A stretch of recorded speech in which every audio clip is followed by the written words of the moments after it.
Hello everyone and welcome to the first episode for Warlock 2, The Exiled. So what is Warlock 2? An easy way to explain this game would be take Civ 5, throw in some fantasy and some humor, and you have the basics of what Warlock 2, The Exiled is. So if that is interesting, sounds interesting to you, then I would suggest you continue watching this video. So we're going to jump into a single player game. We're going to go to new game.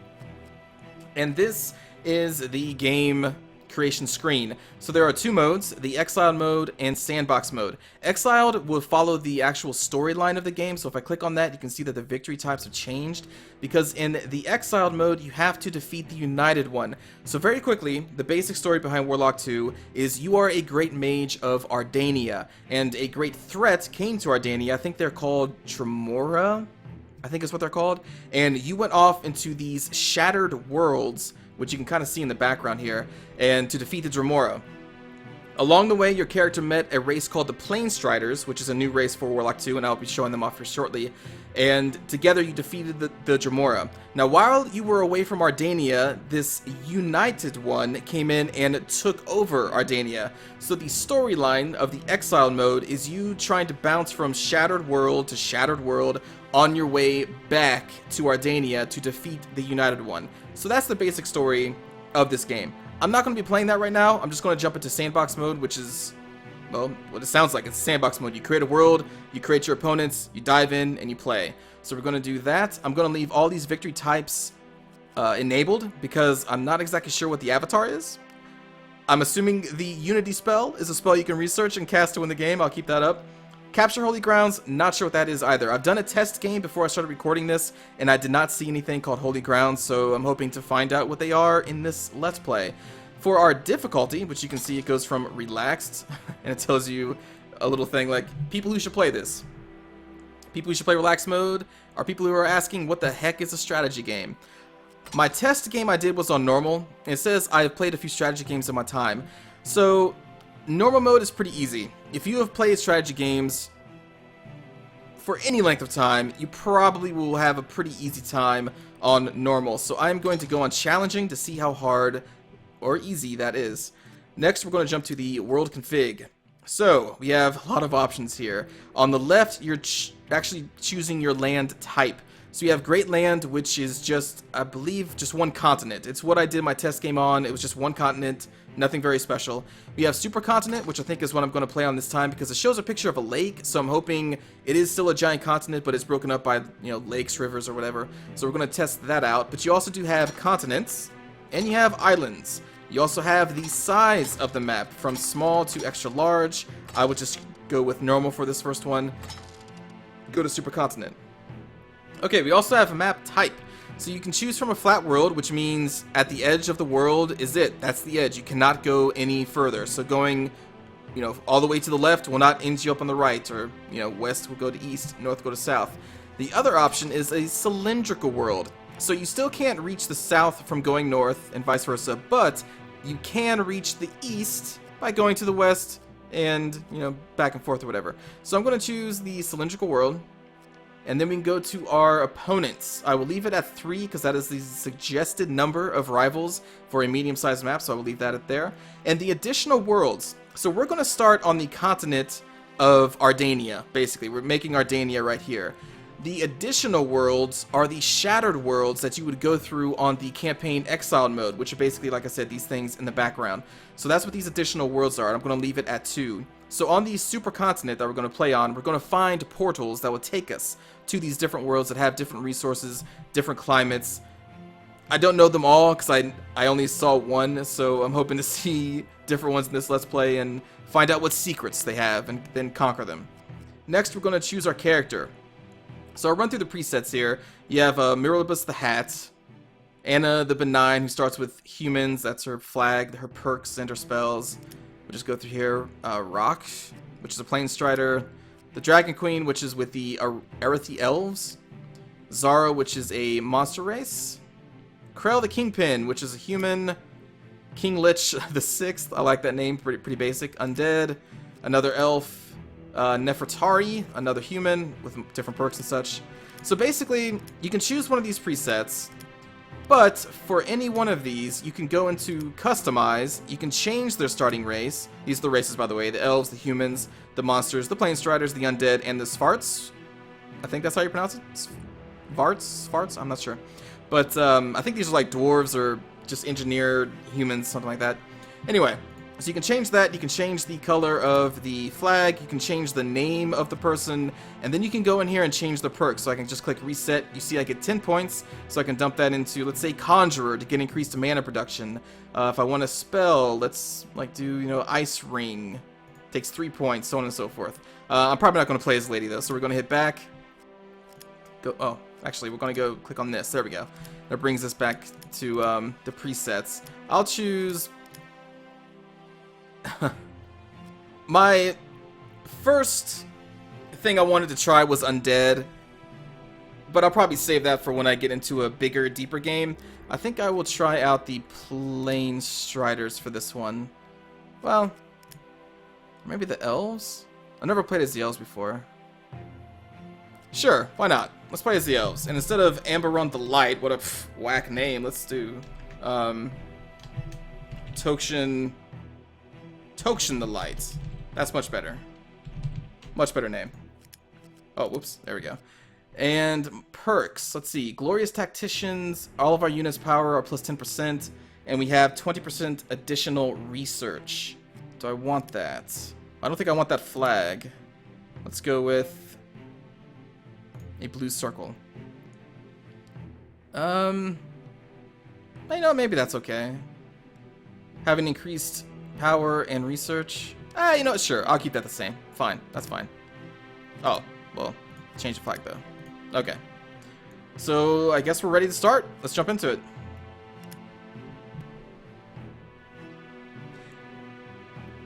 So I did do an actual test game, played through the campaign, or played through the game. It was a very small map. It was pretty easy to just kind of learn my way around this game. But I also jumped into every single race very quickly just to make sure that the difference between their units wasn't just a physical look one. I actually went into their abilities and saw that, you know, each race has different upkeep.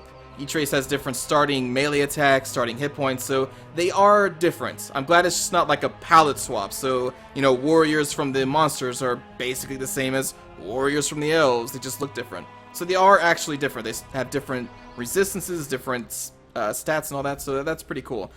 Arethi Spearman. Oh, you know, actually, where did we start? Because in my first episodes of any series, I tried to explain the basics of the game so everybody can follow along.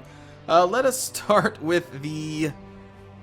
Oh, let's start with the city tab here. Let's jump into the city. So you can rename the city if you want. Just click on rename the city. I will probably leave it like that, but that is an option. You can see on the left, this is our buildings we can build. On the right are the units we can make. So this city starts with a couple buildings. Now every single building takes an actual slot, and it also takes 1,000 population to maintain a building. So an easy way to see how many buildings basically your city can have, let's close the city view, and you can see it says 4. So that means we have 4,000 people. We can support 4 buildings. It's almost up to 5 there too. So let's jump back in here and decide on what building we want to have. So the ones we currently have, we start with a market, which gives us some money. Start with a farm, which gives us production. And a chamber of arrows. And it tells you what this is required for. So I guess we can recruit these arrow bows because we have this building. Bow masters, I guess, comes later. We can now build a smithy because of this. And a chamber of spears, which I'm assuming is where we get these nice looking spear units. Okay. Now, each hex is very important. Sandy Desert, you can see here, production for food would be minus 20%, but production for mana would be plus 20%. So we would want to build a mana trap here. Gives us plus 3 mana, but we will have increased production if we build it on the Sandy Desert. A living forest tile heals units per turn 4 and deals damage to undead automatically? I've never seen this before in my test game. Holy crap. That's crazy. That's really cool. But anyway, besides that, you have plus 50% production to food, and defense for any unit stationed there is plus 25% on their normal stats. Wow, that's insane. So I would want to build farms here. That's really cool, this living forest. Anyway, what do I want to build? Let's look at our income currently. So up here you see we have gold, we have food, we have mana, and this is our research points. So let me quickly check our units again. Alright, so for our spearmen, they take 2 gold, 1 food, and 1 mana every turn in upkeep. What about our bows? You can get to the screen by right-clicking, by the way. So their upkeep is gold, bread, and mana as well. Wow, so all 3 are important for this race. Okay. Well, let's go back to the city. So we currently have a surplus of 3.5. So for food, you can see that it doesn't actually get stockpiled anywhere. It's just converted to money. So that is different from gold, which is stockpiled, and mana, which is stockpiled. And we're at plus 3.5. So that means we have room to build another bowman, which costs 40 gold initially. And I'm okay with another -1 to gold and mana as well. So you know what? Let's just pump out another bow unit. There we go. It goes into a queue here. Has 3 turns. For our building... What's our options here? Increased mana... Granary, which will increase the city's food production by 50%, but at a -2 upkeep for gold. Craftsman District is just plus 3 gold. Pumpkin Farm. Oh, because this is a pumpkin tile, we can build a pumpkin farm, which gives us plus 4 food and plus 4 research. Can be built on pumpkins. I think I'm going to go for that. That's really good building. That's really good building.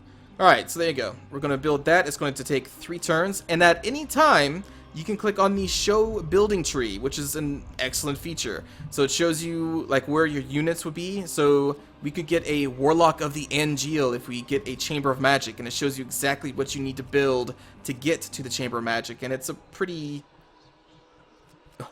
big tree here, as you can see. It's like, what do I have right now? I have a Chamber of Arrows. So with that, I could build the smithy. There's the Chamber of Spears, which will lead to a Hall of Commerce. So yeah, it's really cool that this is laid out for you. The training grounds seems to be in every single race, and the training grounds are how you get the upgraded basic units. So like right now I have this Iro bow, and it says you could have Iro Bowmasters. Well, you can't get the Bowmasters until you get a training ground. You can see right here, you get the Bowmasters, you get the Spearmasters, and whoever these guys are. So training grounds are pretty important if you want upgraded units. But anyway, so that option is there for you if you want to look into the building tree. Okay, so let's get out of this view, since we have our production on the way. And next, let's go to, what? Very important button here. This is what they call the... Oh, I forgot what they called it. Like the ultimate button, something like that. So this will tell you what you need to do before you end your turn, actions you could take. So like right now, we're not researching a spell. That's what shows up when you're not researching just this open book. So let's click research a spell.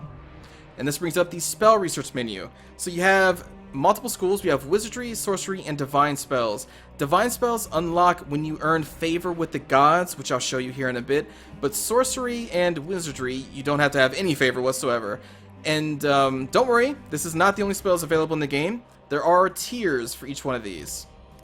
Now how you unlock these upper tiers is for tier 1, you have to research 4 spells to unlock tier 2, 4 spells to unlock tier 3, so on and so forth for, you know, all these trees. I am going to start with lesser heal, I think, because healing is cool, and that will lead to fertile lands. What does this do? For 40 mana, it has a 1 casting time. We could target plus surrounding hexes, turn the landscape into fertile lands. I'm assuming fertile lands would be bonus to food production. And then that will lead to the healing spell, which is 12 life magic instead of 4. Is that what I want to do? Or maybe just jump into a basic damage spell. Or melee resistance. So melee resistance, range, and elemental, they are upkeep spells. So when you cast it on a unit, that unit will have that spell until you dispel it. And it will take a upkeep cost of mana. It's different per one of these, just to let you know. You know, maybe I'll just grab this. I like buff spells. But I also like heal spells. What is this? Magic Web. Immobilization. Target unit is slowed or even totally stopped depending on its generation level and resistance. Or let's just jump. Lesser Fireball. Screw it. Okay. So, next you can see now this says assign unit order. So this is really cool button. So like, click on this. And so it brought up our bows. They have no orders currently. So let's give them some orders and explore. Lava fields.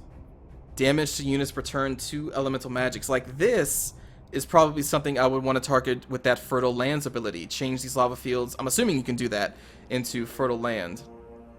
We have another pumpkin patch. Let's go this way. Oh, you know, this is probably a good time to show movement. So down here, you can see the movement bars. This is a walking unit, and they have 4 units, or 4 squares that they can walk through.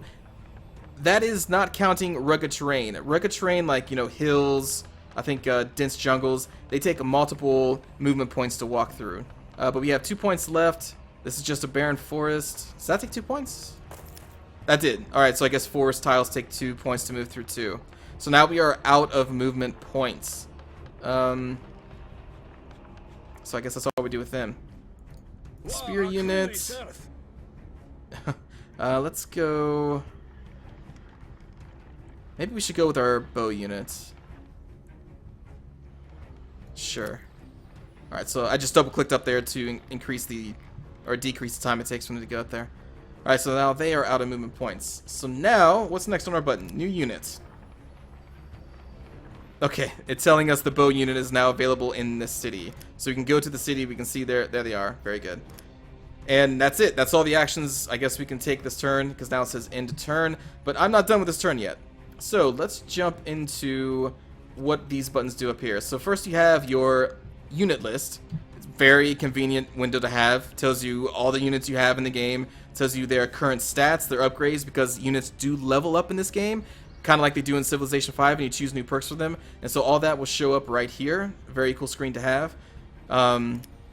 Next we have a Hall of Lords. I guess we can't actually click that because we don't have a Lord yet. So throughout the game, heroes basically will come to your civilization and request to join you, but they do cost money to pay for.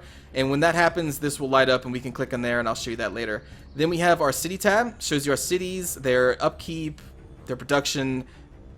Also just an easy window, pretty cool window to show the status of your cities. Now, you will see there is a 1 out of 5 cities. So, in this game, you start out with only having 5 cities to build. If you build any more than 5 cities, your entire empire starts taking negative effects to food, to unrest, which actually I can show you unrest down here, right? There it is. So we have a 0 to unrest. But if we built over that limit of 5 cities, then the unrest will go up throughout the entire empire. Leads to bad things, bad production. A way to get rid of that... Oh, I can't do it for the city. Well, up here, it says convert to a special city, so I guess we'll just jump into that later. But basically, you can convert a city to a special city, and that is not counted towards your city limit. But we'll jump into that, I guess, at a later time. Here we have the diplomatic window, and here is the gods of this world. So there are various things you can do to earn the favor of the gods, like building temples, converting your cities into a temple city to a specific god, and you will see your portrait kind of go towards whatever god you have earned favor with. So let's say we've earned favor with like Crypta as well as Chrome, then our portrait will, you know, kind of go up between them. And by earning favor with the gods, that unlocks divine spells, which are typically very powerful.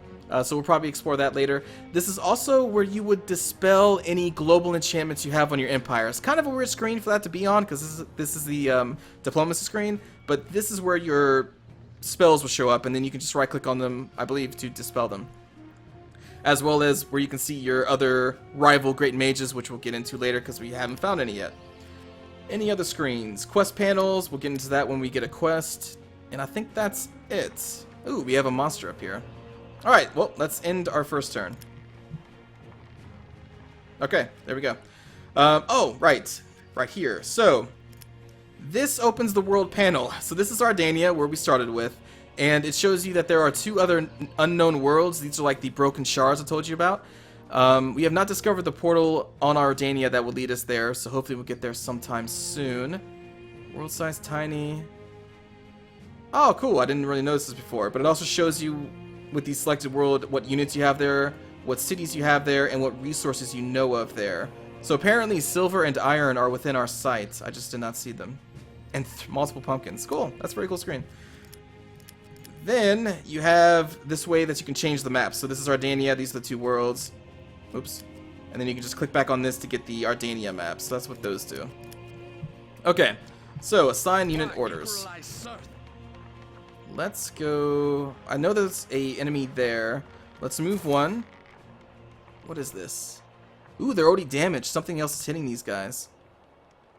Okay, so you can see when I hover over it, above the portraits in the bottom left, it shows you how much damage I'm going to do to them, and how much damage they would do to me. Now, this is a range attack, so they have no counterattack, so let's fire.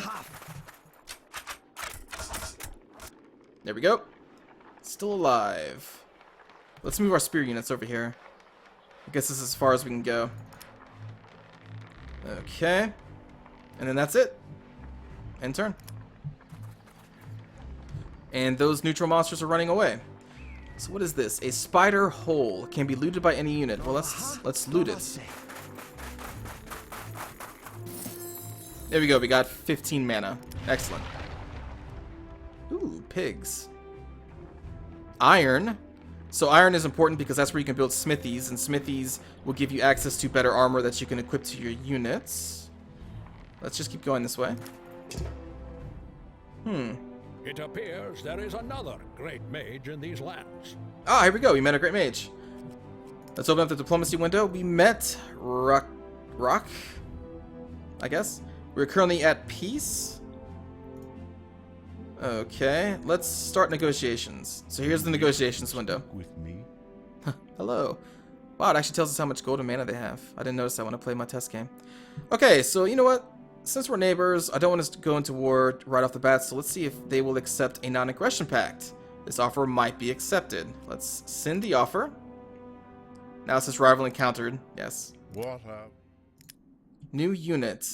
Cool, so now we have a settler unit. So settlers are the people you would make to go out and build other cities. Pretty self-explanatory.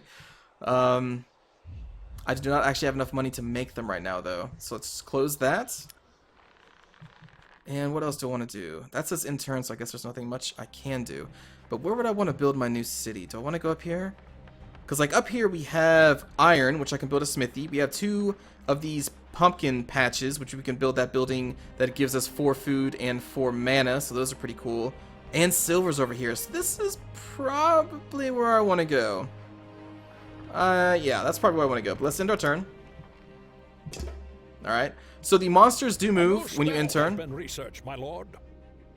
Also, this is a good point to point this out. That voice just brings up memories. So I don't know if this is the same voice actor or not, but the world of Ardania actually has a pretty long history in gaming. Well, not too long, but kind of long. The first game that I can remember that took place in the world of Ardania was a game called Majesty, which came out in the... I should have looked this up. Early 2000s or late 90s. I think it's early 2000s. A really unique game, a really fun game that I enjoyed the hell out of when I was younger. They had a sequel come out a couple years ago, Majesty 2. Was okay. They've also had like a tower defense game, all these other things. So the lore of Ardania has been around for a while, and that voice, again, I don't know if it's the same voice actor or another actor that sounds like the original, but man, that dude's voice is in every single one of these games. It's just really nostalgic because it brings me back to when I played Majesty. So anyway, just in case you didn't know, Ardania has been around for a while. Okay, so research is complete. It tells you the spell that you researched. We could cast it if you want to. I guess we'll click this because we can open up the spell menu, which you can get to with this button right there. So, spell menu. You can break it down by what different types of spells, you have. I just always keep it on the show all spells tab. This is... Okay, so this tells you how long it's going to take to cast this spell. If this bar was full, that means you can cast this once per turn, and that's it. That's the only spell you can cast. If this spell was only half full, then we could cast it twice. Since it's a little bit over half, we could only cast this spell once, and if we had like another spell that's bar was, you know, a little bit under half, then we could cast that too in the same turn. But I hope that made sense.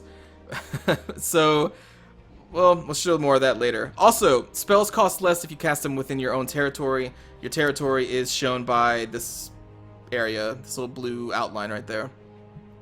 Also, if it would take more than one turn to cast, there would be a number in the center of this, so keep that in mind as well. Alright, new spell. We can now get a Fireball, which will do 20 damage to a single unit, or Firestorm, which will do 15 area of effect for 90 mana. Holy crap. That's pretty expensive. Let's go with...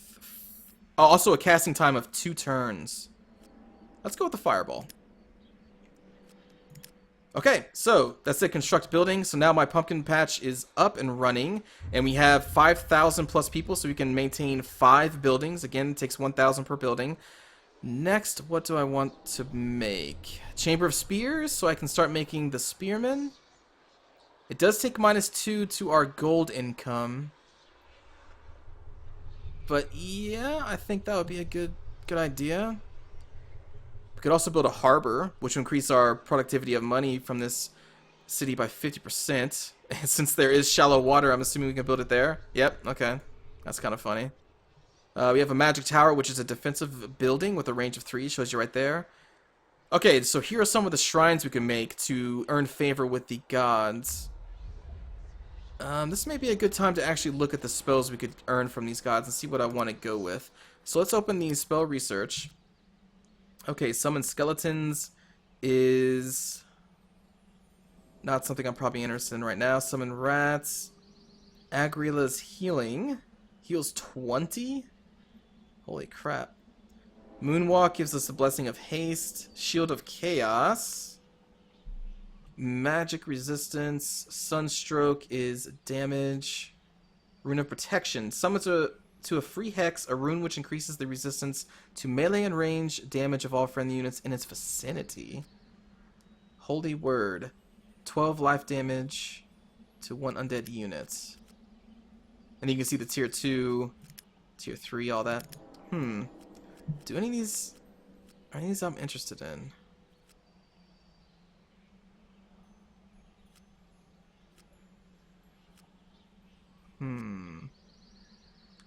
I like healing.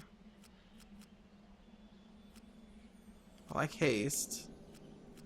Let's go... Well, maybe not the healing. Because I may want to get this Fertile Land spell, and to get that, I'd have to get Lesser Heal anyway. Well, let's look at the mana cost. 28. And this is 23 for 12 life. This is 28 for 20. Okay. So who is this god? Agrilla? Let's see. Shrine to Agrilla. God's relation plus 5. And it will demolish relations with other gods. So I believe how that works is, let's go to here. So Agrilla is there. So we would earn favor towards this side, and I believe the way it works is that the opposite 3 gods we will lose favor with, and then the 2 neutral gods, which if we're going for her, these would be the neutral ones, they are not affected. If we went to Lenerd, these 2 would be the neutrals, these 2 would also like us a little bit more, and these 3 would hate us, so on and so forth. But anyway, I don't think I even want to build a shrine to Agrilla. It would increase our population by 10. We're currently getting 137, so we would go up to 147 per turn, and unrest -1, plus the God's relation. And to unlock the spell, we need a God's relations 10, so that wouldn't even give it to us. So for right now, I'm going to ignore that, but I just kind of wanted to point that out to you, because that is a pretty big mechanic to this game, but I'm not going to do that right now. So let's go with... Let's just go with the Chamber of Spears. And since each tile is very important, you can see again with the production here, -20 food, +20 mana. For these type of buildings that don't give us anything, I typically target things that also don't give us anything. Like this barren plain gives us no bonus, no negative, so I think I may want to use something like that to build this with. Or to build this on. Or maybe right here. Sure, let's build the spear place right there. Okay. And we can now build a settler. So let's build a settler. Takes 3 turns, okay. There's our new bow unit. Let's move him over here, because this is where I'm going to want to build my next city. And let's go finishing these guys.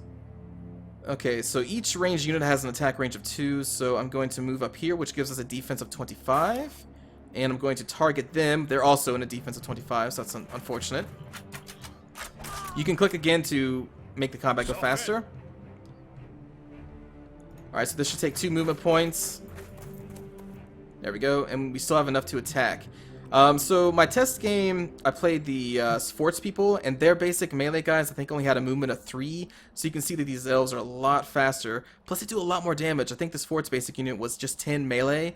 These spear guys come with elemental magic on top of that, so that's pretty cool. And also probably explains why they take a mana as upkeep as well. Anyway, so if we attack, we will have, I think, what, deal 9 damage and they deal 5? Okay. Critical hit, 14 damage. Holy crap. Heck yeah. Alright. What else do we do? Urgent news. Alright, so he accepted our non-aggression pact. And now let's just end our turn.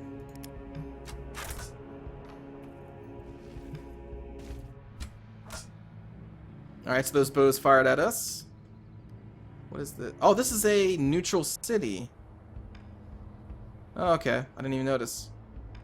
We also have another monster unit over here. Looks like some lizards. I really want to finish these guys off. Let's do that. Let's move up and kill them. Yeah! Alright. So now we're out of movements. And there's another rival right there. I will move up the bow unit to support. Let's move them actually right here to get that defense bonus. Oh, and that takes all of our movement, so now we can't attack. Whoops. Darn. Alright, rival encountered. Stone Man. I am happy to see you. Sounds like, oh, what's that ancient technology? Oh my god, the xylophone? I think that's what it's called. That's what that sounds like. That's kind of funny. Negotiations. I will talk with you. I like it. You know what? We already have a non-aggression pact with this guy right there, so no, never mind. We'll cancel. Let's end turn. Hello?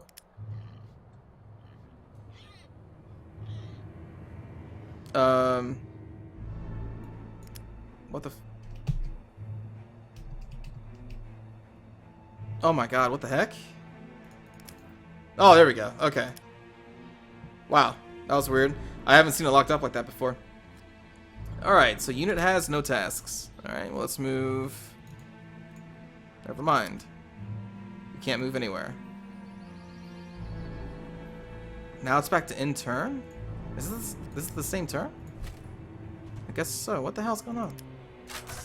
There we go. Alright, that's weird. So the neutral city is attacking us, and we just lost our spearmen. Crap. Let's move back. Move up. A lost caravan. No units are on it. Let's head there. And end our turn. That's all we can do. Let's withdraw a little bit further. Ooh. Zombies. Oh, we can attack them from across the river, though. Yeah, let's do that. Yeah, take that, zombies. And here is our new settler, so let's get him up here. And we can now replace our spearmen that we just lost, but we don't have the gold for it.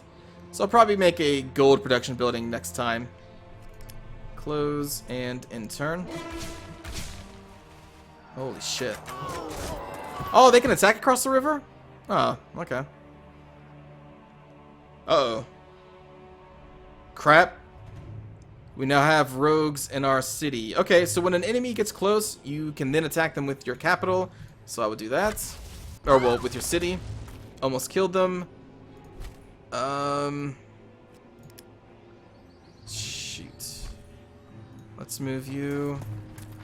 I can't believe we're being chased by rogues. Let's see if we can move here. We should be able to attack. Yep. Alright, now let's... Oh, look! We leveled up. Okay. So to level up, you would click on this, and then you get to select a single perk. Defensive bonus on rugged terrain, resistance to 25 missile, or increased damage. Well, let's just go with increased damage. And let's also cast this fireball. So I don't know if I covered this or not yet. I've been doing a lot of talking. But if you cast the spell inside your dominion to cast for less, I think I said that. Anyway, let's target these rogues. Wow, that didn't do too much. And we can't cast it again because I took half of the turn to cast. Crap. But we can queue it up. So we'll select it and finish casting it next turn. Let us move back and continue zapping the zombies. In turn. They're moving back. The rogues are attacking our city, and I think they just killed themselves. They did. So to take over a city, they would have to... I don't even think it showed up right now. But there's a health bar that would come down here when you start attacking it, and they didn't even damage it, looks like. Alright, so something else you can do with the units. If they are hurt, if you do not have a heal spell, you can click on this and rest, and they will earn some hit points back, so let's do that. Let's move our settler right here, and found a city. There we go. Our second city. City has been founded, my lord. Thank you, advisor. Alright, so let's go in here. Oh, and we start with the farm automatically, so that takes up our 1,000 population, so we can't build anything here yet.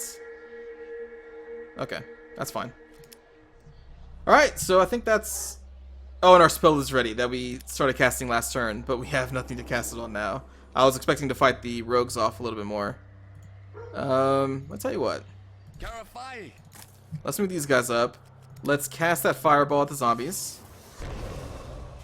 And then attack with our archers. Okay. Yeah, level up. It's gonna be the same perks. For them, let's just do damage. Damage is pretty important. Alright, so thanks for watching this first episode, everybody. Next time we will continue with the elves in this campaign and explore the world a little bit more. So I hope you enjoyed. I'll see you all next time. Take care.